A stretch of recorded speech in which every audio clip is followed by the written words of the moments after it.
Bismillahirrahmanirrahim. I am your physics teacher Shazia. We will continue chapter number 6, fluid dynamics. Today topic is fluid flow. There are the two types of the fluid flow: streamline flow or laminar flow and turbulent flow. जो streamline flow है उसे हम laminar flow भी कहते हैं। Streamline का मतलब ये कि एक ही लाइन में जो है फ्लूइड फ्लो कर रहा है। इसकी सब देख लेते हैं पहले definition. If every particle that passes a particular point moves along exactly the same path as followed by the particles which pass that point earlier. इसको आप देख के समझ कैसे सकते हैं कि ये देखें कि आपको ये एक नज़र आ रही है डायग्राम। उस डायग्राम में आपको लेमिनर फ्लो या स्ट्रीमलाइन फ्लो की उन्होंने डायग्राम इस तरह से समझाई है। ये आपके पास स्ट्रीमलाइन फ्लो हो गया। अब ये है कि ज़रूर इसमें आपको सब लाइंस ये इस तरह से नज़र आ रही हैं कि हमें समझ आएगा कि हमने एक ही लाइन में जो फ्लो हो रहा होगा वो स्ट्रीमलाइन फ्लो होगा। अब उन्होंने ये भी कहा है कि स्ट्रीमलाइन फ्लो जो है वो एक पर्टिकुलर पॉइंट से आपने उसको देखना है कि उस पर्टिकुलर पॉइंट पे उसकी फ्लूइड की वेलोसिटी क्या है। अब आप ये देखें, इसको हम इस तरह से समझ सकते हैं कि अगर आपके पास एक पाइप है, यानी कि हम एक, जैसे सपोज़ करें हम एक लाइन ले लें, जैसे स्ट्रीम लाइन पढ़ रहे हैं, ये आपने एक पॉइंट ले लिया और एक ये आपने पॉइंट ले लिया। अब एक फ्लूइड आ रहा है, वो पार्ट आ रहा है इस तरह से, एक लाइन आ रही है इसकी फ्लूइड की, वो इसमें से पास कर रहा है। इस यहाँ पे इसकी वेलोसिटी की वैल्यू जो है वो v1 के इक्वल है। फिर ये इस तरह से यहाँ पे फ्लो करता है तो इसकी वेलोसिटी की वैल्यू v2 है। इट मीन्स कि ये जो पॉइंट हैं, ये पर्टिकुलर पॉइंट, इसमें से जब भी कोई पार्टिकल मूव करेगा उसकी वेलोसिटी जो होगी वो v1 ही होगी। फिर पार्टिकल मूव करेगा थ्रू दिस पॉइंट, जिसे हम सेकंड पॉइंट भी कह सकते हैं। तो पॉइंट जब इस पॉइंट से मूव करेगा then velocity will be equal to the v2। यानी कि ये वेलोसिटी जो है वो वेरी हो सकती हैं कि अगर इन पॉइंट्स को हम इस तरह से लें। अदरवाइज़ उसने डायग्राम में इसी तरह से समझाया है कि जब भी वो इस पॉइंट से पास करेगा फ्लूइड तो पर्टिकुलर पॉइंट में से तो वो उसकी वेलोसिटी की वैल्यू जो होगी वो सेम रहेगी। इट मीन जब वेलोसिटी की वैल्यू सेम रहेगी तो पाथ जो होगा वो भी सेम होगा।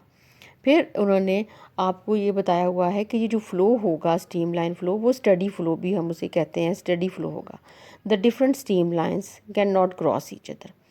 अब वो क्रॉस क्यों नहीं कर सकती? उन्होंने कहा कि स्ट्रीम लाइन जो होती हैं उनमें आप उनकी वेलोसिटी की वैल्यू तो देख सकते हैं। ये डायग्राम को आप देखें तो इस डायग्राम को, और इसमें उन्होंने कहा कि velocity of the particles tangent to the stream line. अब आपने ये डायग्राम इस तरह से देखी। अगर हम इस डायग्राम को इस तरह से देख लें कि ये डायग्राम इस तरह से है, ये डायग्राम इस तरह से है, और ये इस लाइन का आपने ले ली जिसमें से फ्लूइड ने पास होना है। आप इसकी वेलोसिटी फाइंड आउट करना चाहती हैं तो टेंजेंट मैंने आपको क्लास में भी बताया हुआ है कि आपने इसकी डायरेक्शन फाइंड आउट करनी है। ये डायरेक्शन आपने यहाँ पे टेंजेंट ड्रॉ किया, आपने direction of the stream line ले ली। फिर आपने यहाँ पे इस तरह से ये टेंजेंट ले लिया और आपने इसकी डायरेक्शन फाइंड आउट कर ली।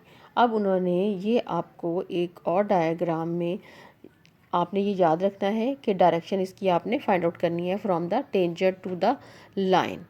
अब आपको उन्होंने इस डायग्राम से भी स्ट्रीम लाइन का बताया हुआ है। ये देखें, ये डायग्राम से भी उन्होंने आपको बताया हुआ है। इससे साफ पता चल रहा है कि जो एक लाइन आपने जो कंसीडर कर ली, ये लाइन आप एक पाइप ले सकती हैं, उसमें भी बाउंड्री लाइन है, वो हम उसे कह सकते हैं कि ये हमने एक लाइन ली हुई है जिसमें से स्ट्रीम लाइन जो है वो फ्लो हो रहा है, लेमिनर फ्लो हो रहा है। अब उसके बाद ये इसमें फ़्लो देखा कि ये इसकी वेलोसिटी की वैल्यू जो होगी वो सेम रहेगी। जो टर्बुलेंट फ़्लो होगा, टर्बुलेंट फ़्लो का देख लें कि टर्बुलेंट फ़्लो इर्रेगुलर फ़्लो होगा, और इर्रेगुलर और unsteady flow of the fluid is called the turbulent flow. और उसकी कंडीशन किस तरह से होगी, वो किसी भी साइड पे मूव कर सकता है। नीचे भी आप एग्जांपल देख लें स्ट्रीमलाइन फ़्लो की, आपको उन्होंने एग्जांपल्स दिखाई हुई हैं। जब हम ये देख लेते हैं तो अब उन्होंने कहा कि अब आपने ये देखना है कि condition for the ideal fluid जो है वो क्या है। आइडियल फ्लूइड जो है वो क्या होता है, वो कंडीशंस को सेटिस्फाइड करे फ्लूइड, और फिर हम उससे इक्वेशन ऑफ कॉन्टीन्यूटी या नेक्स्ट जो है वो इक्वेशन बर्नौली इक्वेशन उससे ड्राइव करते हैं। अदरवाइज़ टर्बुलेंट फ्लो के लिए हमें डिफरेंट वेलोसिटीज़ को देखना पड़ेगा, डिफरेंट वेलोसिटीज़ को डिटरमिन करना पड़ेगा, जो एक प्रॉब्लम होगा। इसके लिए हम जो है वो फ्लूइड लेंगे आइडियल फ्लूइड। आइडियल फ्लूइड कौन सा होता है स्टूडेंट्स? फर्स्ट कंडीशन उसकी non viscous, the fluid is non viscous. इससे क्या मुराद है कि आप उसको जो है there is the no internal frictional force between the adjacent layer of the fluid, कि अब जो फ्रिक्शन से हमारी वेलोसिटीज़ की वैल्यूज़ चेंज होनी थी वो हमने उसको एलिमिनेट कर दिया। अब हमने कहा कि उसमें जो है वो लेयर्स में जो फ्रिक्शन आ रही है वो फ्रिक्शन नहीं होगी। जब फ्रिक्शन नहीं होगी तो इट मीन कि फ्लूइड जो होगा वो स्टडी फ्लो होगा। इट मीन्स कि हम कह देंगे कि फ्लूइड जो है वो नॉन विस्कस है। इनकम्प्रेसिबल, अब यानी इट मीन्स कि वो कंप्रेसिबल नहीं हो सकता। The fluid is the incompressible, that it means density of the fluid is constant. Then third जो उसकी ऑप्शन होगी वो ऑप्शन होगी the fluid motion is the study motion. अब उसकी मोशन जो होगी वो स्टडी मोशन होगी। जब आप ये तीन चीज़ें जो होगी वो याद कर लेंगी, तीन कंडीशन याद कर लेंगी और फिर अपने माइंड में रखेंगी the definition of the stream line flow, तो तब आपको आज का लेक्चर जो होगा वो समझ आएगा equation of the continuity. Equation of the continuity में आप डेफिनेशन देखेंगी, फॉर्मूला उसका कैसे ड्राइव करते हैं, फिर उसकी एप्लीकेशन क्या है, कंक्लूजन जो है वो क्या है। उसमें आप देख सकती हैं कि इन्होंने आपको एक इक्वेशन ऑफ कॉन्टीन्यूटी की आप डेफिनेशन भी देख सकती हैं पहले, और उसको बाद में भी हम समझ सकते हैं। The product of cross sectional area of the pipe and the fluid speed at any point along the pipe is constant. ये अब उन्होंने आपको पहले डेफिनेशन दी और उसके बाद आपको मैथमेटिकली बता भी दिया, यानी एरिया ऑफ द पाइप बता दिया और fluid speed at any point along the pipe is constant, यानी कि टोटल प्रोडक्ट को कैसे कर दिया कि A V is equal to constant, ये उन्होंने आपको दे दी value. Consider a fluid flowing through a pipe of non-uniform size. The particles in the fluid move along the same line in a steady flow. जो मैंने आपको बताया था कि हमारे पास फ्लूइड जो होगा वो आइडियल फ्लूइड होगा। हमने पहले ही इसकी कंडीशन को फॉलो करके फिर हमने इक्वेशन ऑफ कॉन्टीन्यूटी स्टार्ट किया है। अब उन्होंने आपको ये एक पाइप दिखाया है। इस पाइप को अगर आप देखना चाहें तो इसको इस तरह से भी देख सकती हैं। उन्होंने आपको ये एक पाइप है उसकी शेप इस तरह से करके और फिर आपको इसके डिफरेंट एरियाज़ को समझने के लिए बता दिया। डिफरेंट एरिया को किस तरह से समझना है कि ये जो एरिया है इसको अगर आप 1 ले लें, इसको 2 ले लें, इस एरिया में यहाँ से फ्लूइड जो है वो एंटर हो रहा है और उसने डायग्राम में आपको एक एरो भी मेंशन कर दिया है। इसमें फ्लूइड एंटर हो रहा है और अब आपने देखना है कि जब फ्लूइड एंटर हो रहा है जहाँ से, तो इसका एरिया ऑफ क्रॉस सेक्शन क्या है।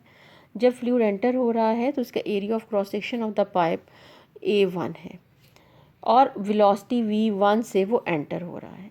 डेल्टा x1 ये जो है उसने एक डिस्टेंस कवर्ड किया है delta x1 in time delta t। ये जो डेरिवेशन हम करेंगे स्टूडेंट्स, वो डेरिवेशन करेंगे at any instant of time. At any instant of time means delta t।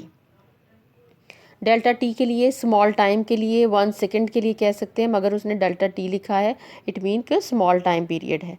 कि देखा कि फ्लूइड एंटर हो रहा है और उसके बाद फ्लूइड जो है वो लीव कर रहा है। अब आपके पास ये वैल्यू आ गई। अब वो कहते हैं कि ये इस तरह से इट मीन्स कि जब यहाँ पे आपके पास नंबर ऑफ़ पार्टिकल्स हैं, ये number of particles delta T में टाइम में इसमें एंटर हो जाते हैं। जब वो डेल्टा टी टाइम में एंटर होते हैं तो वह यहाँ तक, सिर्फ यहाँ तक एक डिस्टेंस कवर करते हैं। ज़ाहिर डेल्टा टी टाइम में वो इतना ही डिस्टेंस कवर करेंगे, ये नहीं हो सकता वो डेल्टा टी टाइम पीरियड में यहाँ तक आ जाए। अब ये डेल्टा टी टाइम पीरियड में उन्होंने ये डिस्टेंस कवर कर लिया। जब उन्होंने डिस्टेंस कवर किया तो आप देखें कि इसमें यहाँ पे वॉल्यूम ऑफ द फ्लूइड क्या होगा। वॉल्यूम क्या होता है? Area into the length. Area into the length. ये आपके पास वॉल्यूम की वैल्यू आ गई। और लेंथ की वैल्यू हम कैसे फाइंड आउट करते हैं कि आपके पास वैल्यू आती है लेंथ की फाइंड आउट करने के लिए आप फॉर्मूला लगाती हैं, बेसिक इक्वेशन लगाती हैं। एस आपके पास आ गया, एस की value S is equal to V and T. ये देखें, ये वी एंड टी आ गया।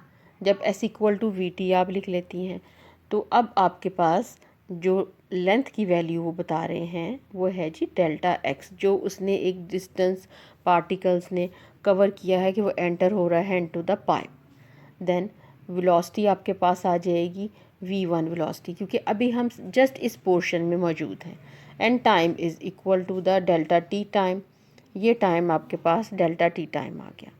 अब इसको आपने अच्छे तरीके से समझ लेना है कि ये इस तरह से इक्वेशन आपके पास आ गई, v1 डेल्टा टी आ गई। जब आप इस तरह से इसको ले लेती हैं तो अब वॉल्यूम की वैल्यू क्या होगी? वॉल्यूम इट मीन्स कि वॉल्यूम आपके को मैंने बताया कि आप एरिया मल्टीप्लाई कर देंगी, v1 मल्टीप्लाई कर देंगी and delta T, v1 multiply हो गया एंड डेल्टा टी भी मल्टीप्लाई हो गया। ये आपके पास वैल्यू आ गई।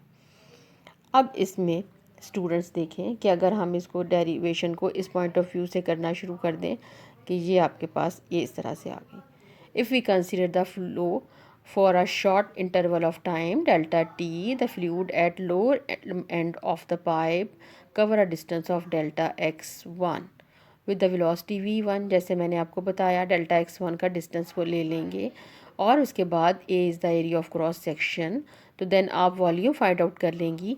ये जो मैं आपको बात बता रही हूँ वो ये इक्वेशन है कि वॉल्यूम आपके पास area into the length, length का मतलब ये कि distance covered by the particles. अब आपके ने ये देख लिया। अब वो कहता है कि आपने कहा था कि fluid is the ideal fluid, then the density is the constant. The density constant it means density of the fluid constant हो जाएगी। तो अगर हमने इसमें मैस की वैल्यू फाइंड आउट करें तो मैस की फाइंड आउट वैल्यू करेंगे तो मैस की वैल्यू में रो a1 v1 and delta T. Constant mean कि आपने रो को लेबल पहले कर दें और या फिर कंडीशन लगा लें या फिर रो को लेबल ही ना करें कि कांस्टेंट वेलोसिटी है वो पाइप के फर्स्ट पोर्शन में सेकंड पोर्शन में एक ही तरह वेलोसिटी की वैल्यू रहेगी। ये अब आपने एक इक्वेशन जो है वो फाइंड आउट कर ली। अब जितना फ्लूइड जो है पाइप में एंटर हो रहा है उतना फ्लूइड ही लीव कर रहा है। तो अब कंडीशन जो होगी वो किस तरह से हो गई कि अब जो लीव कर रहा है तो उसके लिए अगर आप मैस की वैल्यू m2 से उसको लेबल कर दें। अब आपने मैस 2 तो सेम एक्सप्रेशन आपके पास ये एक्सप्रेशन आ जाएगा कि कितना वॉल्यूम लीव कर रहा है इन टाइम डेल्टा टी, और वो एरिया से मल्टी जो वॉल्यूम होगा वो लेंथ वॉल्यूम किस इक्वल होगा, एरिया इनटू द लेंथ। हम इसको मल्टीप्लाई कर देंगे तो मल्टीप्लाई करके फिर आपके पास एक्सप्रेशन जो होगा वो ये एक्सप्रेशन आ गया। अब आप ये देखें कि इसमें बुक में रो 1 रो 2 को इसमें कंसिडर किया हुआ है इस तरह से। अब वो कहता है कि इक्वेशन ऑफ कॉन्टीन्यूटी बेस पे किस पे करती है? इक्वेशन ऑफ कॉन्टीन्यूटी बेस करती है law of conservation of mass पे, यानी जितना मैस एंटर हुआ उतना ही मैस लीव कर दिया। इट मीन्स कि अब आपने देखा कि डेल्टा m1 की वैल्यू आ गई is equal to delta m2, और ये delta m1 is equal to delta m2। आप ये इस तरह से इक्वेशन इसमें पुट कर देंगी।